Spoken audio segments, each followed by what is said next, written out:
Welcome to the Amen Podcast, where all men from all walks of life, backgrounds, and ages can obtain the tools on how to become alpha men from a Christ-centered perspective in today's society. Here's your host, Jimmy Greer. Well, everybody, this is definitely one of those episodes that I have been praying about, that I've been trying to, finagle to get in my wheelhouse for a while. And my guest, which I'll announce here in just a second, I had tried on my own for quite some time to get this person onto the show. And the funny thing is that when I allow God to get involved in my situation, it's not something that I have to work hard for. It's literally something that I walk into. And I am so thankful, and I just praise God for everything that He's doing through this podcast and this show. And I also want to say a huge shout out to our sponsors. Without you, this is just not possible. Our donors that invest in this podcast, it simply just wouldn't happen. Awaken TV is the primary foundation of everything that you see that goes on here, from production to camera to post-production, marketing, site development. Everything that happens is because of Awaken TV, and I just want everybody to know that. Also, if you're looking at, and this is not a commercial plug, but if you guys are really looking at trying to get back into shape, you really want to take a look at Warrior Fitness. You'll hear some of the commercials come on, but they're one of our sponsors. And I just want to say thank you to that sponsor as well. Okay. Also, be looking out that we do have some new newsletters that are coming out. So be looking out for those. As those that are subscribing, those will be kicked out here pretty soon. Without any further ado, I want to welcome my guest is Paco Balderrama. How are you, sir? I'm doing well. Thank you so much. Good, man. I appreciate you so much. Thanks for coming on the show. Oh, thanks for the invitation. It's a pleasure for me to be here with you guys. Absolutely. I'm going to get right into it. So let's let the audience kind of know what a little bit of your background is, where you were born, where you grew up, that kind of thing, family, all that stuff. Sure. Originally from El Paso, Texas. My twin brother and I, a lot of people don't know that I have a twin brother. Very proud of him. He is the director of training for the Oklahoma City Police Department. Very successful. Been through the FBI National Academy. Been through PERF. He has a lot of accolades. So he's my little brother, but he's also in a weird kind of way my hero. But yeah, we grew up in basically in Chihuahua, Mexico. So after we were born and got a few months old, my mom had the opportunity to go to Los Angeles, and work with an uncle. So she would come back and forth. So it was a little bit, even though we were infants, it was a little bit of a traumatic time. I mean, anytime you're separated from your mother, it does something to you, right? Sure. And Dad's never been around, but we grew up in a very loving house with my grandmother and my great aunt. And it was great. So we lived there in Chihuahua City, Mexico, for about 5 years until we were ready to start school. Yeah. So Spanish was our first language and only language. Mm-hmm. So we moved to El Paso, Texas, and my mom had arranged for us to live in a housing project called Sandoval Apartment Complex. Okay. And kind of rough as most housing projects are. Yeah. But I still remember the first day of going into our new apartment, because it was just new to me. And I mean, right. I can give you every detail, even though I was 5. Oh wow! Of what the room looked like, of what the clock looked like, red carpet, flashing, smell, everything, everything. And it was quite a good childhood. We lived there for about 9 years, almost a decade in the housing projects. But one thing that stands out is the first day of Head Start. And all the other kids they're going through the colors, right? Right. Green and green. You kind of jump in and after they say it, because you don't speak the language. Sure. So that was kind of a difficult time, but it's amazing how resilient kids are. They learn so quickly. And everything from The Price is Right to Dukes of Hazzard to to all these television shows. Next thing you know, we're pretty fluent in English as well. Right. So we grew up there, like I said, almost a decade in the housing projects, and mom's the one that's always been in the picture. Very loving Mexican mom. Mom's still alive? Mom's still alive. Great. And I talked to her yesterday. Good. Honor your father and your mother. It's a very, very important thing that, God put in the 10 Commandments for a reason. Yeah. And, man, I can tell you I love my mom with all my heart. I believe it. She was a pretty tough lady with us. Had to be. No man around. Yeah. So, I mean, she ruled with an iron fist. I believe it. And always aware of where we were, who we were hanging out with, and this and that. So I really credit her with, number one, my work ethic, my attention to detail and excellence, and don't hang out with people you're not supposed to. Sure. So that was kind of part of my early childhood. Later on, we moved on. We managed to save enough money to buy a house. Our first house was $40,000. It was a three-bedroom house on the east side of El Paso. And we went to Andrews High School, which is... What year is that, roughly? That is about 92. Okay. Yeah, about 92, 91, 92. Okay. And so we moved to the Northeast, went to Andrews High School, the beast of the Northeast, undefeated by any El Paso school for 10 years. We were actually in the book Friday Night Lights. We were in that book. Yeah. Really? Okay. Yeah, so just a football powerhouse. Yeah. And that's where my brother and I kind of got into playing football and lifting weights. Mm-hmm. Literally, my neighbor gave us a stack of old Muscle and Fitness magazines. Okay. And that was it, man. We were hooked. That's what you went off of. That's what we went off of, man. Yeah. All my workouts, all my routines. They were old, so we're like 5 years behind the trend. Yeah, you're right. But we just working out was just kind of it was a very tangible thing for me. Something that you could feel, something you could grasp, something that was hard to do, but you always knew that the weight wasn't going to let you down. Yeah. 500 pounds is 500 pounds. Right. And it's always going to bring you that same benefit. So, yeah. Been actively working out since the age of 15, and I'm 48 now. Man. And it's just part of our life. That's good. So later on, my mom ended up getting into a little bit of trouble, and she was actually arrested and went to prison. So when this happened when we were about 13, 14, but the criminal justice system takes a long time. Sure.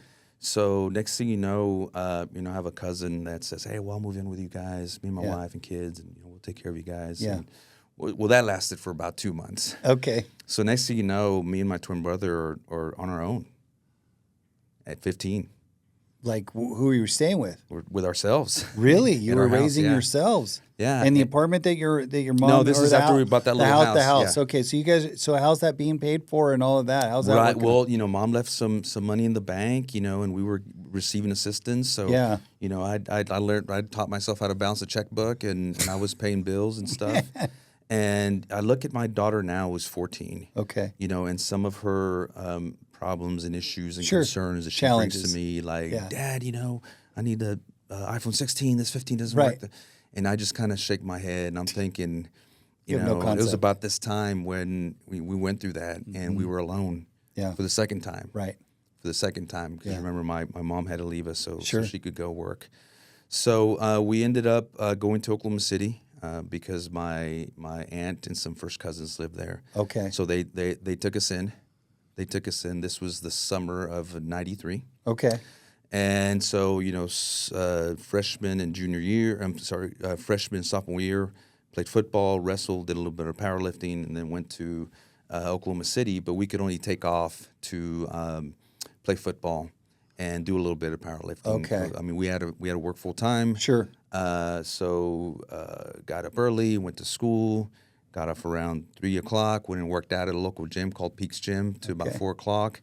Then we hit the road, went to work. And got off about 11, and same routine for 3.5 years. We did that until we graduated from high school. So yeah, really kind of a fast upbringing. I would say that I didn't get a whole lot of opportunity to just be a kid, be a teenager. So a lot of responsibility early on. Or yeah, very much so. Wow. So did you have about like a year and a half that you and your brother were just kind of on your own, kind of doing your own thing? It wasn't quite that long. How long? You know, it Maybe was a a few year? months. Oh, Yeah, a few months. Yeah, Okay. it was a few months, and Okay. Mom's like, "No, I'm not comfortable with this. Was This that isn't just gonna work." crazy?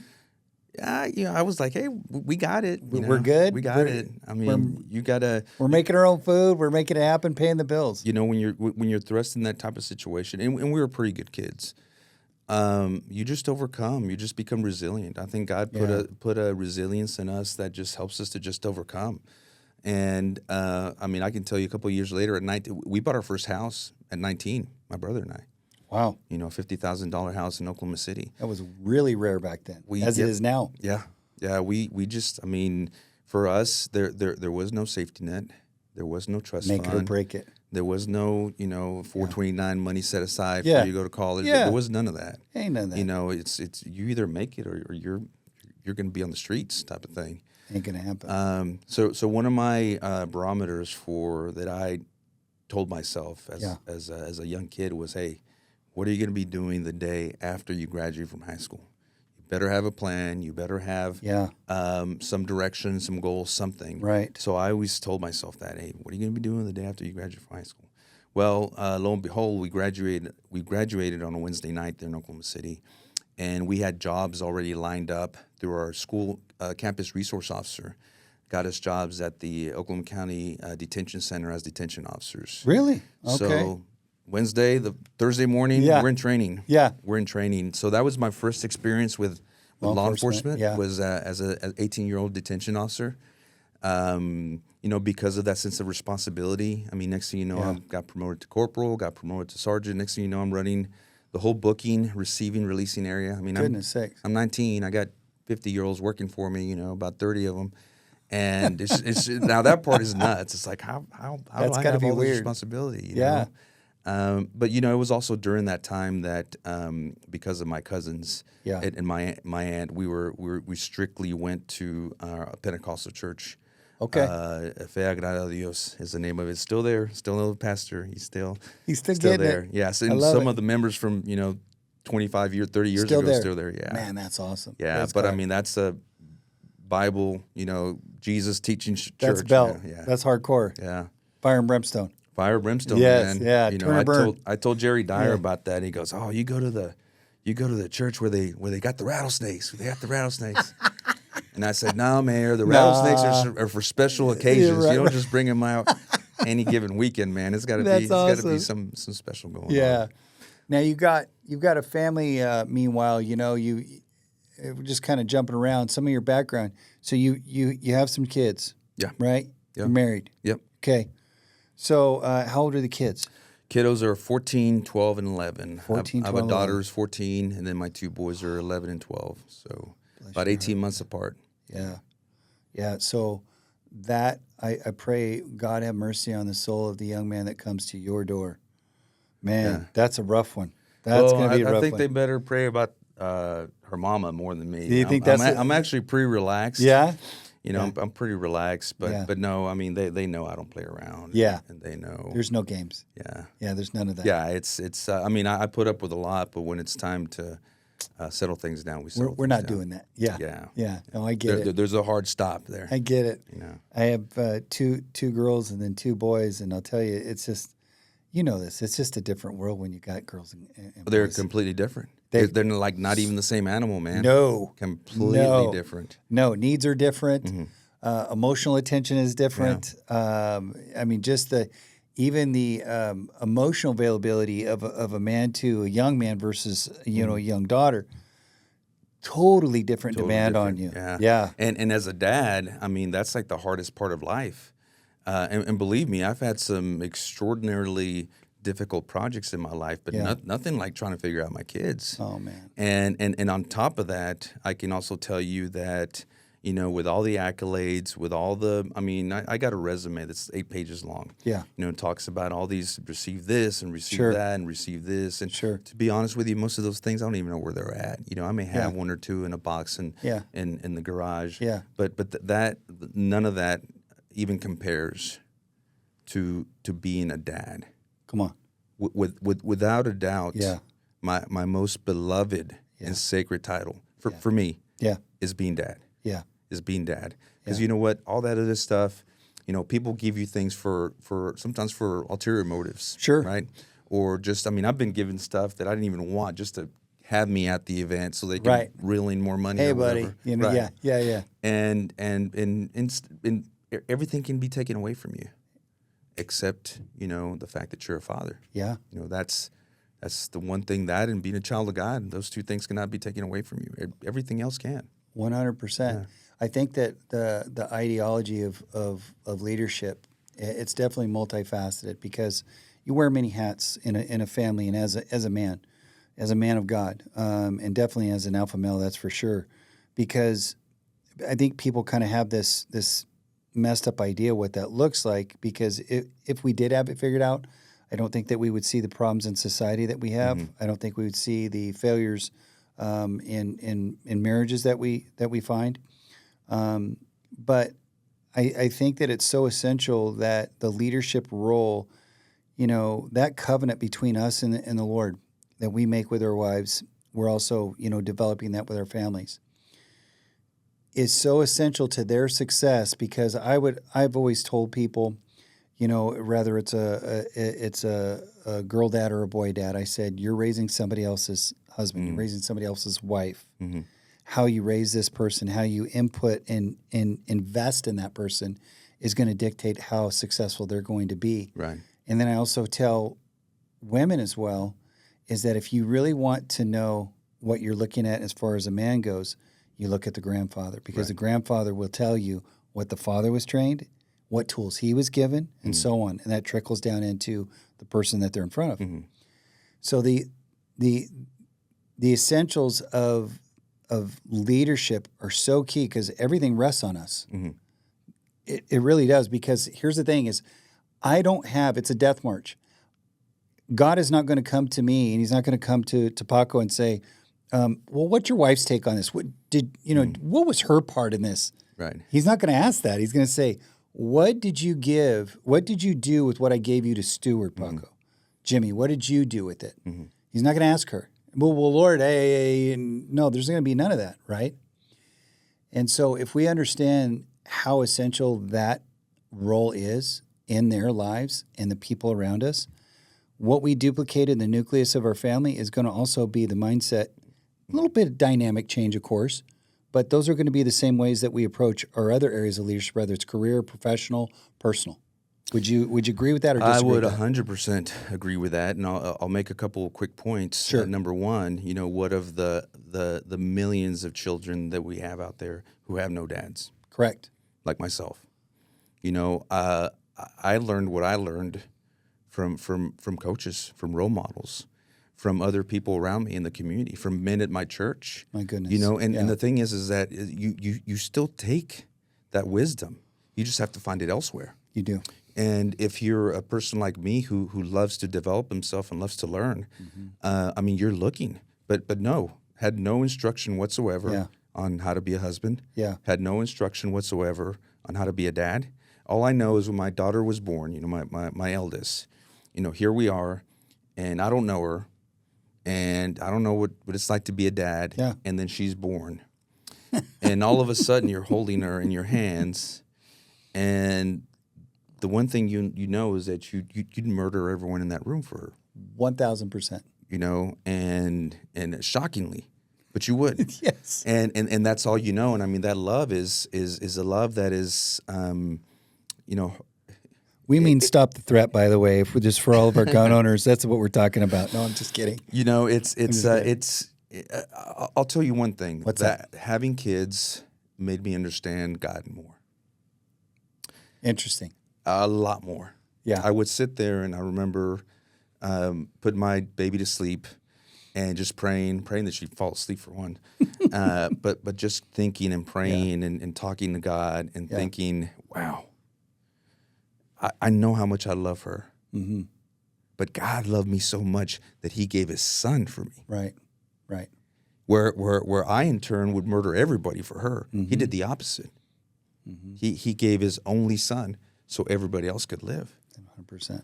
So just, I mean, kind of like I don't get the vastness of the universe. You know, they keep on coming up with more numbers. It's like I can't wrap my head around how big that. Right. I can't wrap my head around how much God loves us. I can't do it. That's beyond my comprehension. Yeah, yeah.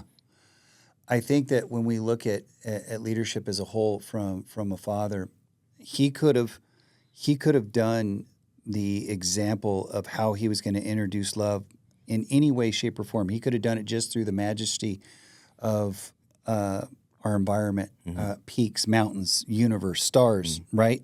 If you were going to just look at that and be in awe and say, you love me enough that you would create this for me. If it were your love of animals, I don't know what that would look like for, each individual. But the one thing that I do know is that he chose to introduce love through the dynamic and characteristics of family. Right. So we've got Adam and Eve, then we've got 2 sons, right? Mm-hmm. So that takes place, and he says, this is what love looks like. This is not an earthly love. This is this is a godly love, because I am love, right? Mm-hmm. So when people say, oh, I love Coke, or I love, McDonald's, or whatever, it's food, or, whatnot. And I'm like, what are you really testifying in your own life of what you understand the center point of love is? Where does that come from? Mm-hmm. And so God comes in and says, here's how I see love. This is what's most precious to me. And I think that's why the enemy attacks us so much in the family unit, because that is the core of what he genuinely loves, because that's where everything comes from, right? So that leadership role, again, it's so huge. It just, I don't know. It's huge, man. But let's switch a gear here. So we've got family, you've got working out, you've got football, El Paso, being, raised on your own, steam. And then, you're getting into the, basically into the police force environment, law enforcement as a whole. And then, we'll get into the crux of some other story points here in just a minute. But let me ask you this before we get lost in this, because I know it's gonna go here in just a minute. What do you think if there's a young man listening and he's saying, I'm that guy, I don't have a father, I don't have a leader in my life. Mm-hmm. What does that look like from you having that conversation face to face in front of that listener, if you had that opportunity? Well, I would say that I completely understand their perspective, because that was my perspective. That was my reality. So I understand their reality. Yeah. What I can tell you is that despite the fact that you don't have a father, I mean, you have a heavenly Father that's going to give you everything that you need throughout your life, and He will give you those role models that can pour in truth and gold nuggets and just positivity into your life. And even when you encounter bad ones, let the Holy Spirit give you the wisdom to ascertain that as, whoa, that's not the way you're supposed to treat somebody. Right. A bad example can be an example in and of itself, right? Because we know that's not the way you're supposed to act. Right. But I would say, find somebody. Find somebody in your community. There's so many people that are willing to pour into you. Find somebody. I didn't go up to anybody in my life and ask them, would you be my mentor? No. So mentorship is huge, you would say. Mentorship is huge, but what I'm saying with that is that I watched, I observed. Whatever great thing they were doing, or whatever a talent they had, I try to emulate it, I try to copy it, I try to steal it from them. Right. So there's a lot of people that were my mentors growing up that don't know were my mentors growing up. Yeah. Just because I wanted to be successful and I wanted to, continue developing myself. I would look around for great examples and just follow those great examples. There's a saying that says, a smart man learns from his mistakes. A wise man learns from the mistakes of others, but a fool never learns.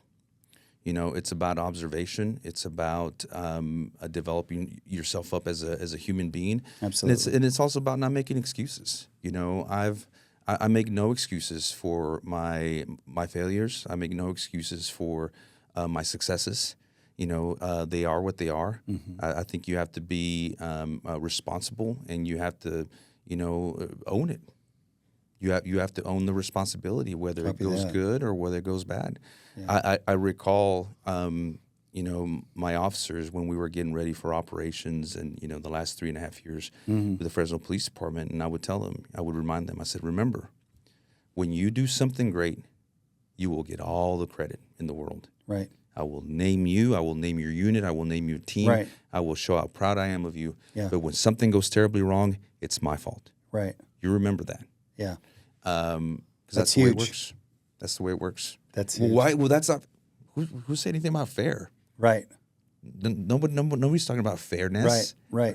It's not about feelings. No. And that's as I study the Bible, there's the Bible doesn't really talk about fairness, coincidence, or luck. Yeah. It's all intentional. Yeah. Yeah, it's all purposed. Mm-hmm. There's no I didn't know that was coming. Right. Well, let's take a quick commercial break, and then we'll come back, and then what we'll do is we'll start getting back into the story, the background of how you made your achievements through law enforcement. Sure. Okay. Everybody, we'll be right back.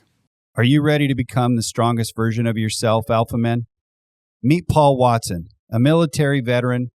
Paul knows the importance of physical fitness, mental and physical toughness, and the role it plays in one's overall health and well-being. That's why I'm proud to recommend Warrior Fitness, a fitness program designed to help you become the strongest version of yourself.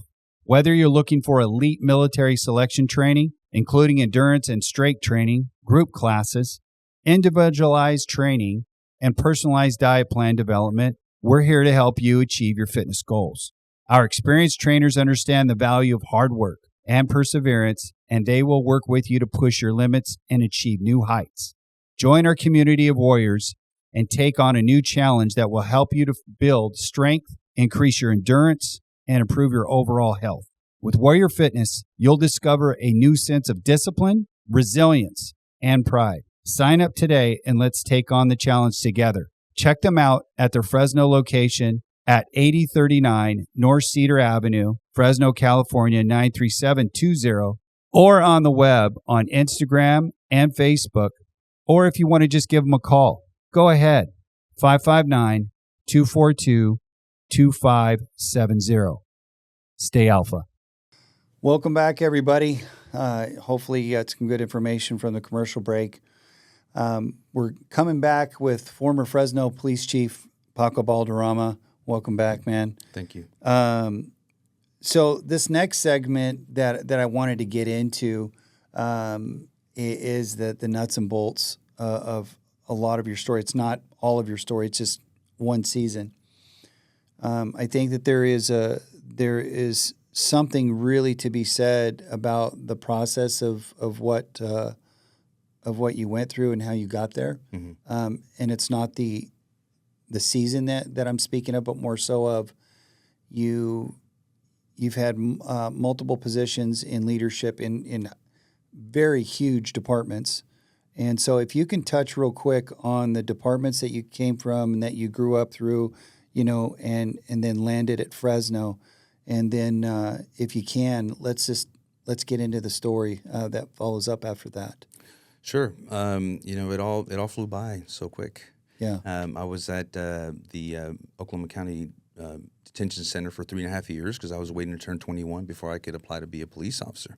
So learned a lot there. It got me very much aware of all the documentation that involves writs of habeas corpus, warrants, booking sheets. I mean, I learned it all there. So It kind of gave me a step ahead. And sure enough, when my brother and I turned 21, we got on with the Oklahoma City Police Department. This was in January 11th of 1999 was day one. And then we graduated in June later on that year. So very, very fast career. I mean, 22 years flew by like nothing, I was the type that liked to learn new things. So any opportunity that came up to transfer to a unit, to try something new, hey, we're going to, we got these new things called Taser, who wants one, and that sort of thing.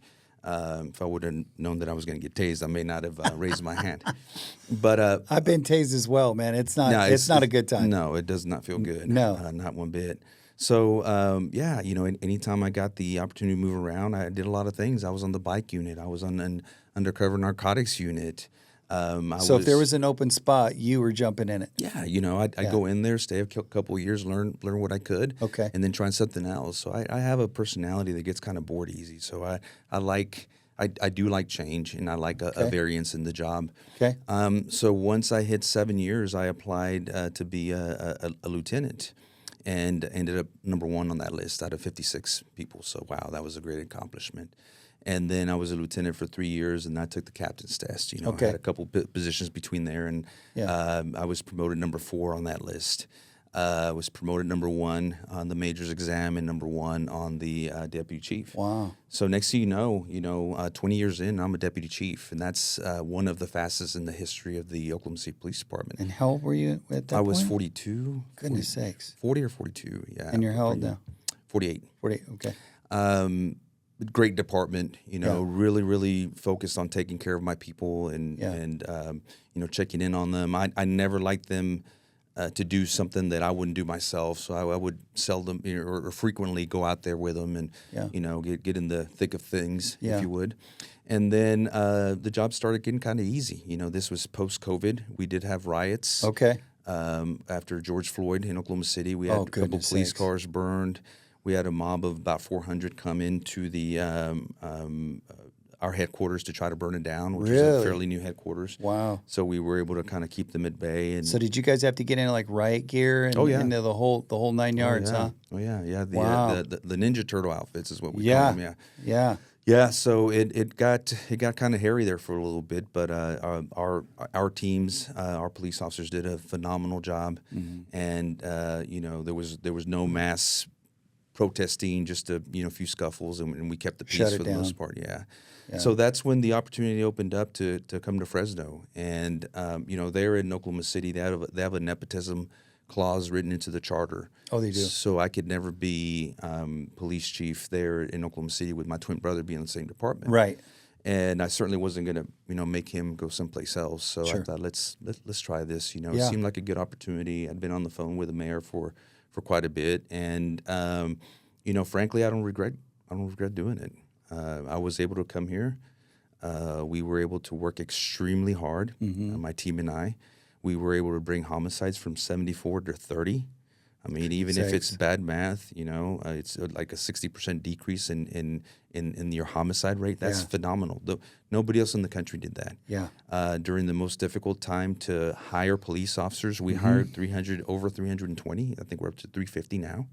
Were you responsible for the fully staffed from a department standpoint? Because I don't know that a lot of people in Fresno or the surrounding areas really understand this, is that when you say a fully funded police department, you're saying that basically that department has no open positions for officers at that point. Right. Correct? Right. That's correct. So under my watch, we had more actual police officers than ever in the history of Fresno. Wow. We had more cops than we ever had.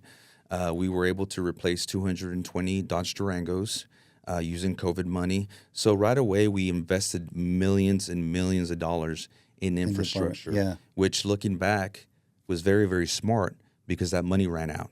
And now there's a budget deficit. Right. Imagine where we would be if we hadn't bought those cars, bought those computers, bought the infrastructure, so the police officers can just do their jobs. Now, did the state and the federal, because I know like it's one of those situations that if you don't use it, you lose it kind of thing. So if you had this higher financial cap to meet, right, and that's during COVID, then you come out of COVID, they're going to go off of what your last year's budget was. Right. Correct? Correct. So then they're going to fund you or aid you with money, and correct me if I'm wrong, they're going to aid you with that money to be able to get to that point of funding. Is that correct? Or? So no, that's incorrect. Okay. That was one-time money. That was it? That was one-time money. One-shot deal. Right. So 20% of my $281 million budget was grants, were grants. Okay. So COVID grants and any other grants. So there's cops grants and hiring grants and de-escalation grants, and I mean there's a grant for just about anything. Okay. So we were very fervent and aggressive in applying for everything. Anything and everything. Anything and everything. Yeah. So there towards the end of my tenure, we got it approved to replace one of the helicopters. which is Really? about $6 million. And the year before that, we got it approved to buy a new Bearcat. One of the equipment. They call it's not a tank; it's just a big Jeep that we use for SWAT. But yeah, that's $500,000. Hold on. You got a Bearcat? Yeah. What does that thing do? Well, it's bulletproof, is what it does. Is it rocket proof? It's not rocket proof, but it does have some special plating for high caliber weaponry, both on the bottom of it and on the sides. It has bulletproof windows, so that allows the SWAT officers to get close to victims and rescue them. Right. Without risking their lives. Correct. So we had an old one that was about 20 years old, so we got that one replaced. Okay. And we brought in about $14 million in technology. Yeah. That's amazing.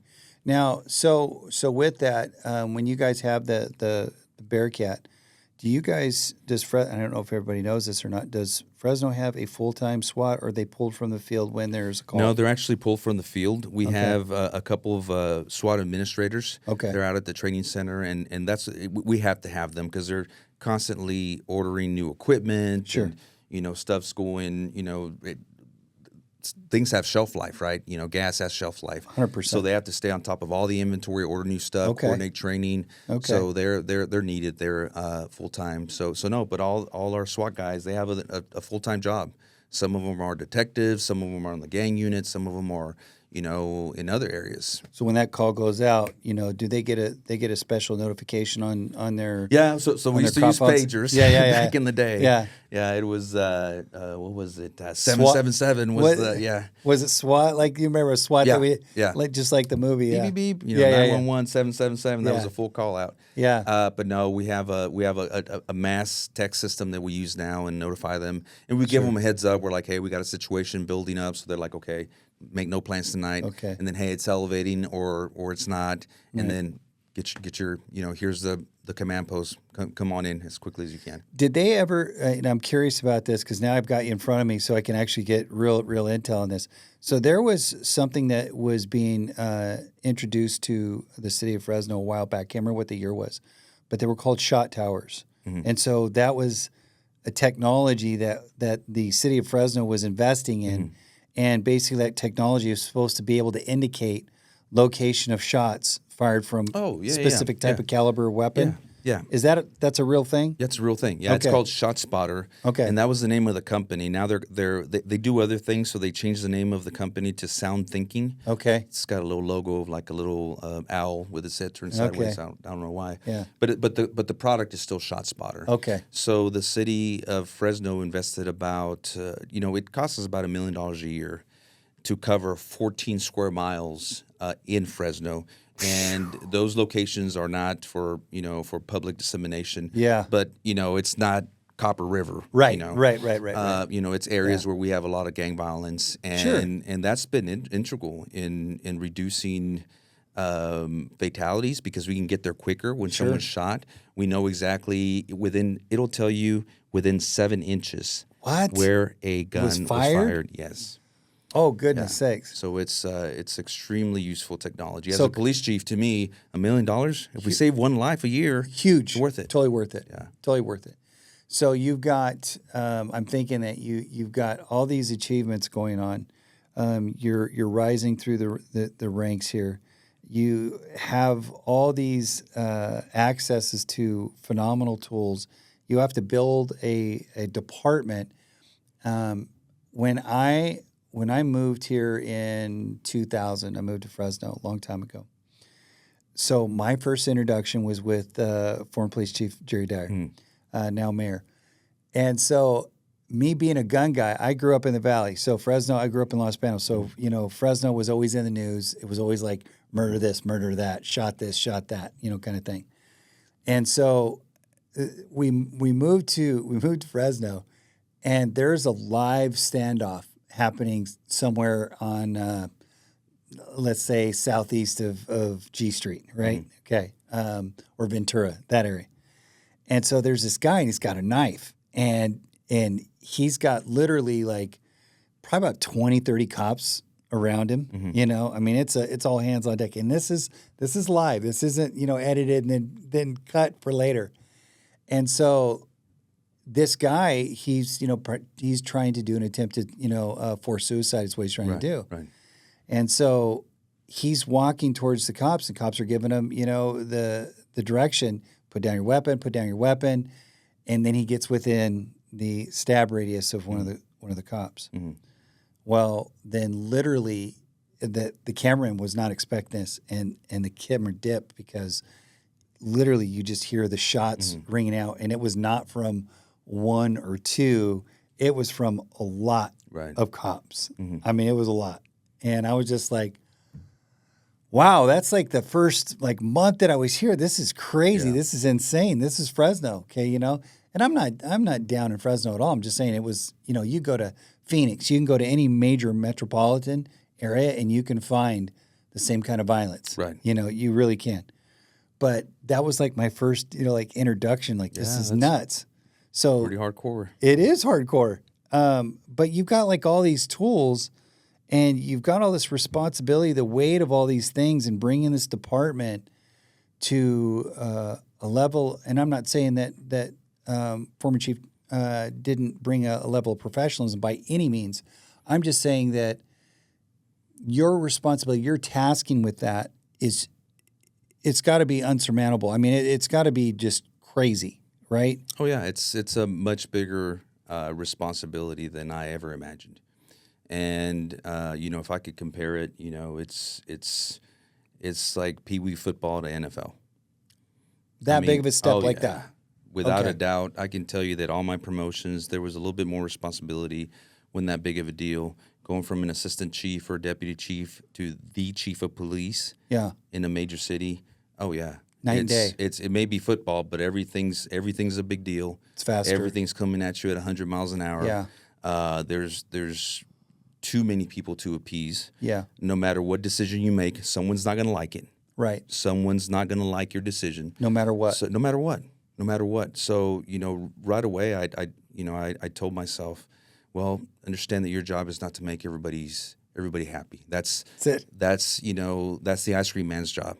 The ice cream man, that's his job, to make everybody happy, get them what they want. Right. That's not my job. My job is to do the right thing in all circumstances, especially when it comes to leading the police department. Right. So every decision that I made, it had the city, it had my officers, it had budget, constraints. I mean, I had to consider all these things before any decisions were made. And looking back on the 3.5 years, when I look at my report card, statistically, as a chief, as running the police department, I'd very humbly compare it against anybody else's, because my officers did an exceptional job. They did everything that we asked them to. They worked extra hours when they needed to. We increased communication. That we were more effective, more efficient, which are two of my favorite words. Yeah. And we got the job done. And I think they did it because they knew it was their responsibility to do it, and they wanted to make the city proud. Man, that's huge. That's a lot of weight just to contemplate that and thinking you have absolutely a crazy amount of responsibility on your shoulders. But in the meantime, you have a family, you have the leadership, which we were talking about earlier. You have that leadership of being a father and a husband. And, from my own personal experience, I know that complacency really kills the dream and forward movement and growth of any man. When we become complacent, we allow our enemy to sneak up behind us and kill us. I have a statement if you will, my motto. I don't whatever way you want to call it, but it's be a hard target to kill. And I tell people that because if you make yourself a hardened target in your prayer life, if you make yourself a hardened target in your marriage, if you make yourself a hardened target as a father, as a community leader, as a pastor, whatever that is, that's because you're refining yourself and you are not complacent because you are aware that there is an enemy that is seeking whom he may devour. Well, how is he going to devour you if your head is always on a swivel? Well, it's that moment that you get comfortable. It's that moment that you're not looking at the 360 vision, that 3-foot window of what is going on here, what's not happening here. So if you can, just kind of tell how that story unfolded with the balance of that job, the weight of that job, the responsibility of that, and rather or not, I'll leave it up to you in your words and how you want to unfold that. But do you really feel like complacency, the enemy of that, was able to just come up and just put you in a stranglehold at any point in time? Well, let me start by saying this, is that as I take responsibility. I own it. Sure. I made a terrible mistake, the most terrible mistake in my life. Sure. And I made it. You know, Yeah. nobody put a gun to my head to make that mistake. Yeah. I did so on my own. I can also say that the perspective on men, leadership, and all these things that we are faced with is very distorted. Is Okay. very, very distorted. I don't consider myself an arrogant person. As a matter of fact, I don't think very highly of myself. And I used to say that when I was a chief. The position itself carries a lot of prestige, but I don't think I'm that big of a deal. It's not that I have low self-esteem. I just don't think I'm that big of a deal. So anytime I walk into a room and everybody stood up, that just made me feel weird. You know, it's like I'm not the Pope. Right. You don't have to all stand up at Right. the same time. But anyway, we all react a little bit differently when the pressure comes in. Sure. Okay, and unfortunately, a lot of men, and I had this issue. Instead of seeking help, you isolate. I got this. Okay. I got this. Man, I've been making this. I've been, rocking and rolling. Making decisions. I've been making decisions. I got this. Yeah. And in every I got this, and again, it wasn't an arrogant I got this. It was a confidence. Sure. I didn't have a circle of battle buddies, Could of it prayer been worlds. Could have been a false sense of security, though. I mean, because we can be secure in Yeah. something, and we think that we've surrounded ourselves and girded our rear guard, right? Yeah. But in that same moment, it come in and just pile drive you because we've put our trust in something that we Yeah. really shouldn't have. There's actually been studies done on it in World War II in London. There's a great book. I can't remember the name right now. I'll think of the author, Malcolm. Anyway, it talked about the bombing raids in London, and the people that died. Yeah. They got hit by a bomb. They're gone. Right. Yeah.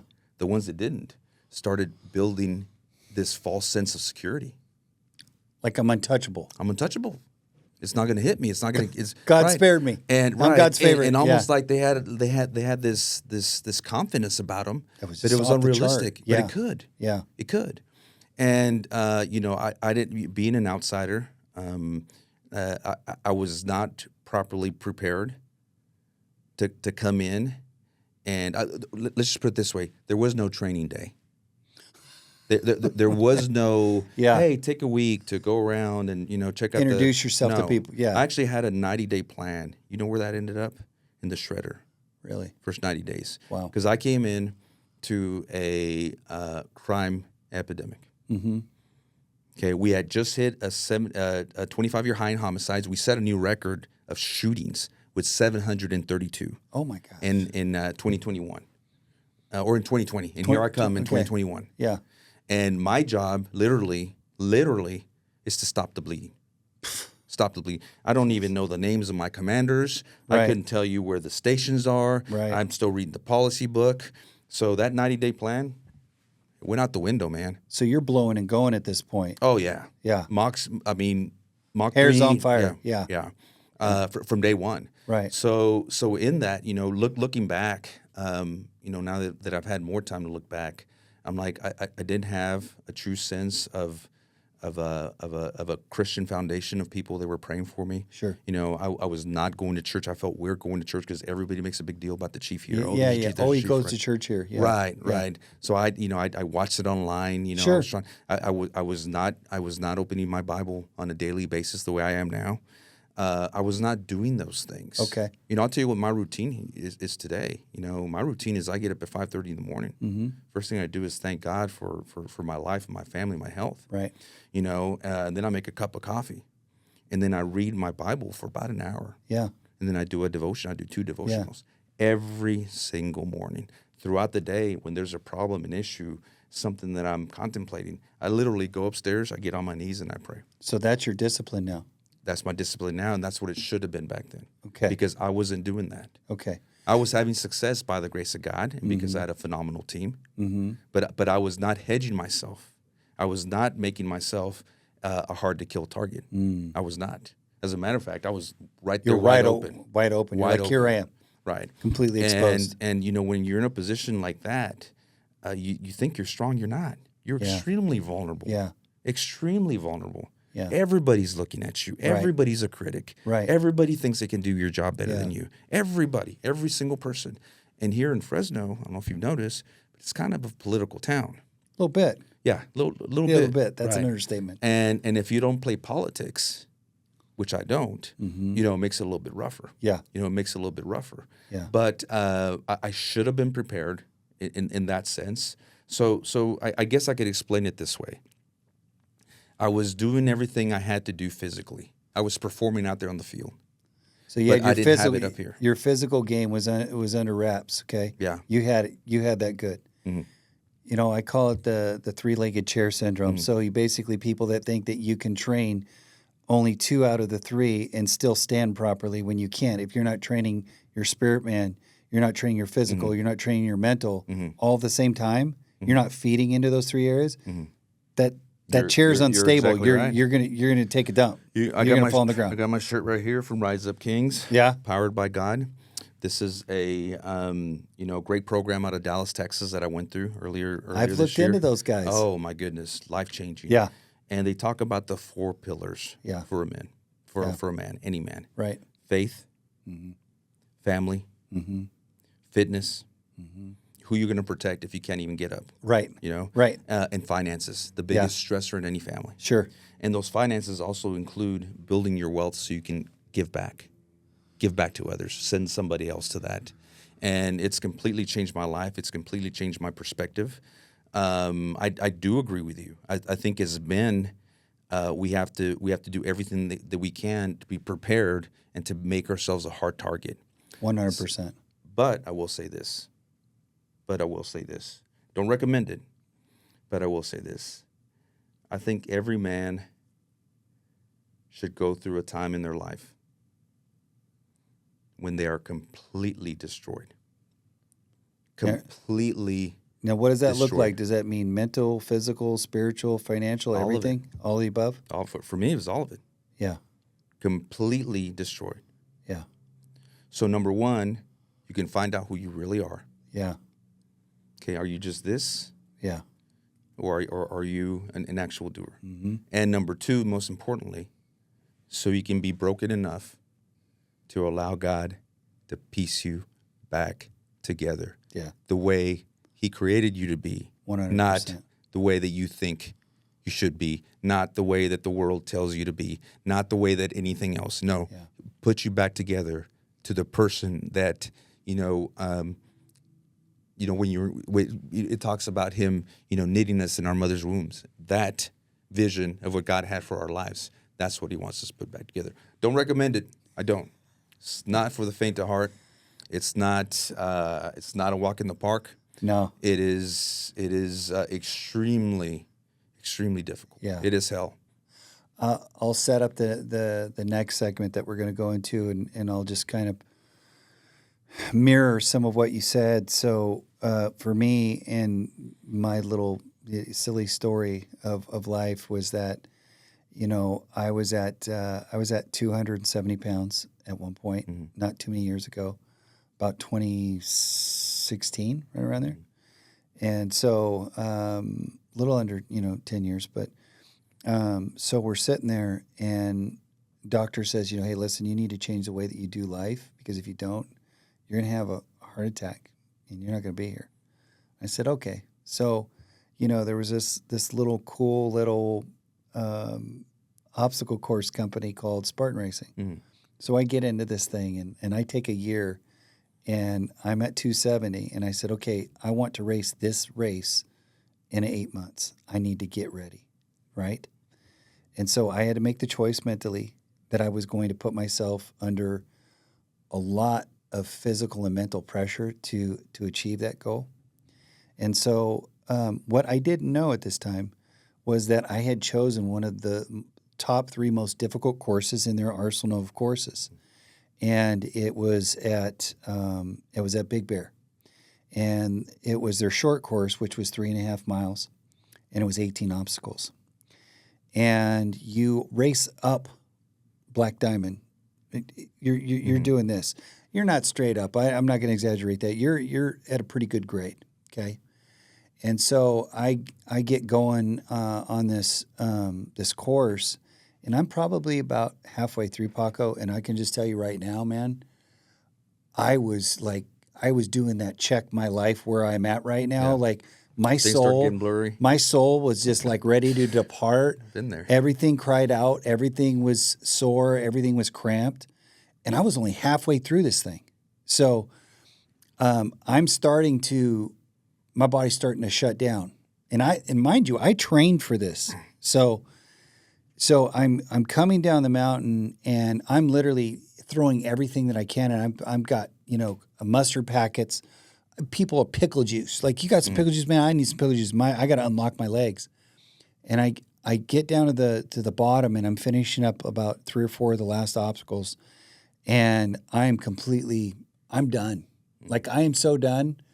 I just want to stop what is going on right now. I'm completely just mentally, oh my gosh. And so I failed like 2 of the last obstacles because I had nothing left, and my muscles were shot. They were totally shot. But the funny thing was, here was the funny thing. This is the fine lining of that story, and then we'll get into a little bit more when we come back from break. But when I came back, I went up a mountain that challenged me mentally and physically one way, and I came down a completely different man after that because I allowed myself to be subjective to a process, to a challenge, a sharpening that is like no other. So I went up one way and I came down another. And you know what, dude? I'll be honest with you. I got emotional about it because I could not fathom what I just did. Why did I do that? I paid somebody to do that to me. This is insane, right? So then I go and I look at my time, and I was like, oh, I finished in the top 10. Like, what the heck? Are you kidding me? It was age group, but still, I was like, dude, I didn't even expect that, right? So again, I think it's a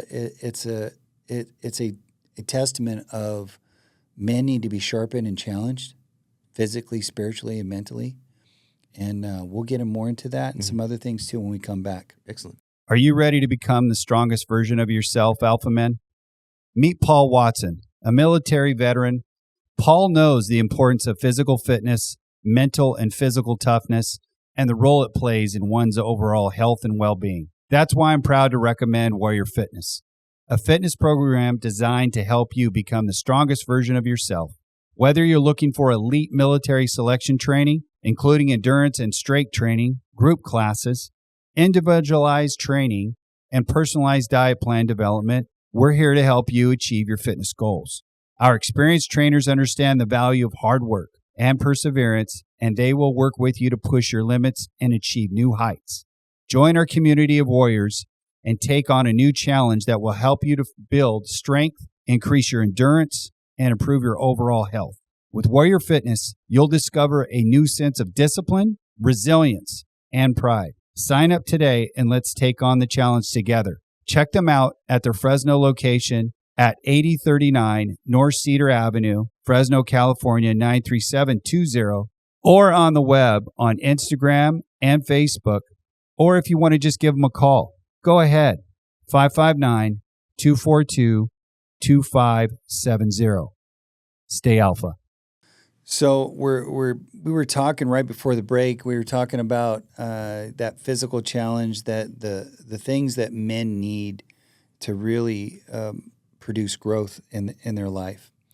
Now, one thing that I personally know, and I can't answer for you, I think I kind of know the answers, but I'm going to go ahead with it, is that when we involve ourselves and subject ourselves to a lot of physical, mental, spiritual, if it's financial, whatever it is, those challenges, it's going to produce something. inside of us. Having to do that with another man is huge. If you're going to have somebody partner with you and you're going to go suffer through something, it makes a world of difference. Would you agree with that? Absolutely. 100%, right? So when I think about that, I know that Father God, Holy Spirit wants to co-labor with us in the things that we go through. Mm-hmm. It's not just an inclusion. It's not just that. It's more so he's like, I want you to check with me to find out how this is going to go, mm-hmm. versus you asking for forgiveness instead of permission. Right. Right? Oh, yeah. I went through my own personal trials of what you were talking about and choices that were made. I had a 21-year marriage that ended in divorce.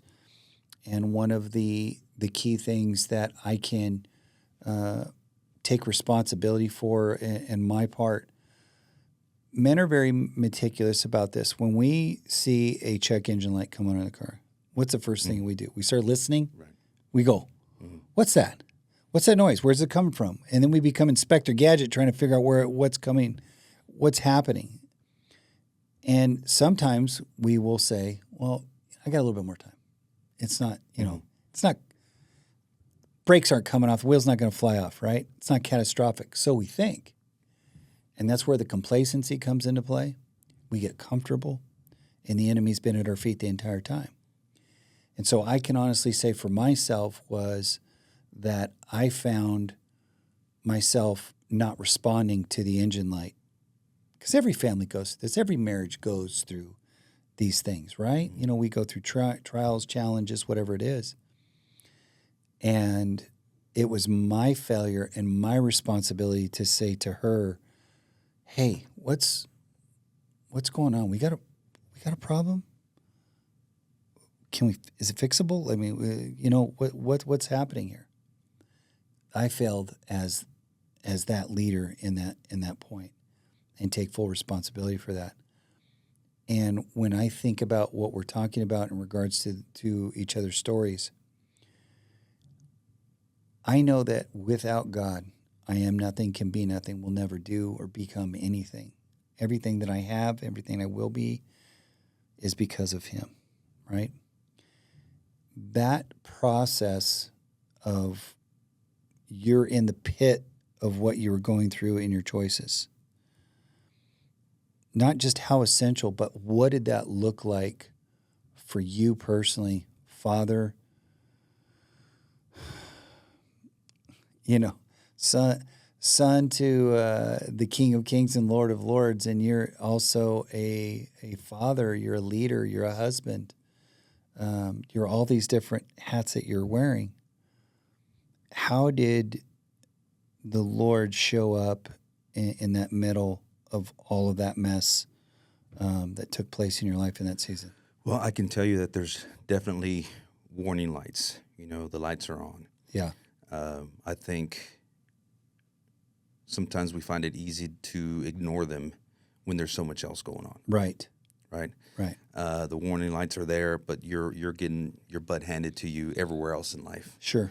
So then in your own mind, you don't take time to address those things. And you should, because in your own mind, well, I have responsibilities. Well, I have to take care of, the safety of this entire city. Correct. Well, and again, in my line of work, you're doing it by yourself. There's nobody to go talk to. Right. There's nobody to go, and I was, we have a good pastor friend, both of us do, and I've talked to him before, and he's like, where do you go when you're the pastor? Where do you go when you're the chief? Right. Who do you tell your problems to? Right. Who do you go to get that support, that prayer? There you go. Yeah. And sometimes it gets out of hand, and you're like, how did I ever get here? Yeah.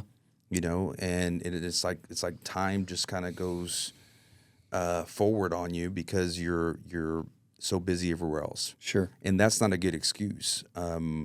I believe that when you have your priorities straight, and God is number one, and your family is number two, and your job is, whether it's an important one or not, is a distant third or fourth.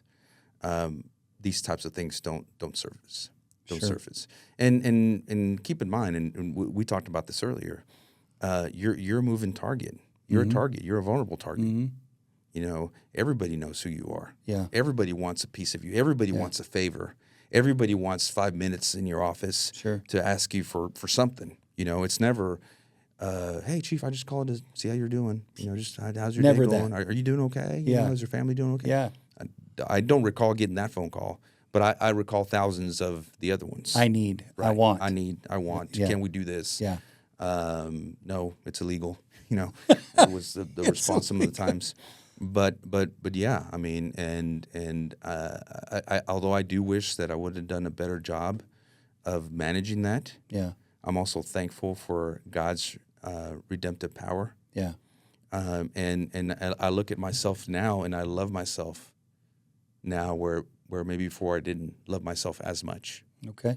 And I'll tell you why that is because God loved me first. Yeah. So how can I hate myself when God loves me? Yeah. Number one. Number two, I remember explaining this to my daughter. You know, and my boys were extremely supportive. You know, they just wanted Daddy to be okay. Sure. And my daughter wasn't as much. You know, so she had a lot more questions, and you know, she would text back and forth to me. And I recall sending her a text and say, "Baby, I want you to understand that I am exactly the type of person that Jesus died for. I am exactly the type of sinner that Jesus died for." Wow. And I mean, that's the clearest way that I could put it. So looking at myself now, I've learned so much. I've grown so much. I'm so much closer to God. I walk with God. I know God, Jimmy. Yeah. I can say that Yeah. with 100% certainty. And He knows you. And He knows me. Yeah. And we talk. And would I go through all of that again? Yeah, probably. It was worth it. Probably. Yeah. Yeah. What did your daughter say from that conversation? I love you, Daddy. Did you think it was going to go sideways? I don't know what to think. Had no idea. I was in DEFCON 3, man. Yeah. I mean, anything could That have was happened. I ground was zero. waiting It was for ground God- zero. Yeah, I mean, I Yeah. was waiting for Godzilla to come out and everything. Yeah. I mean, it was just, Eat you. yeah. Yeah. It was just, Yeah. and I'll tell you this, you know, thank God that I did have a lot of friends nationally, who reached out, know me, love me. I had a lot of people in this community Yeah. send me messages. They were praying for me. They'd send Yeah. me scripture. Yeah. They'd send me, you know, songs and videos and all kinds of stuff, Yeah. you know. And it's because of that support that it helped me. You know, every day just got a little, not much, just a little bit better. Yeah. Every day just a little bit better and a little bit better Yeah. and a little bit better, and started seeing things differently. And God started reaching out and teaching me and molding me and shaping me. And what's He doing? He's putting those million pieces back together in the way that He wanted them to. You know, so I, you know, from time to time, there's this headline in the paper or that headline in the paper. Yeah. And you know, I'm probably going to get that for a little while, true or not. Yeah. Because You're I can going to get it. Yeah, Yeah. because I can tell you that about 80% of the stuff you were seeing out there was completely untrue. Yeah. And only about 20% of it was lie. But Yeah. who cares about the truth as long as you're getting ratings, right? Right. Right. But regardless of that, here's my opinion on that. You know, the people that matter to me love me. Right. The people that matter to me love me. Yeah. They know who I am. They know what I've been through. What anybody else thinks of me is their problem. Right. That's their problem. Right. I don't care. God says I'm redeemed. Right. You know, I'm not one mistake. I'm much more than that. And guess what? You know, the Bible says that He's going to return back twofold what I've lost. Yeah. So I think the comeback's going to be much greater than the fall. 100%. It's a setup. Yeah.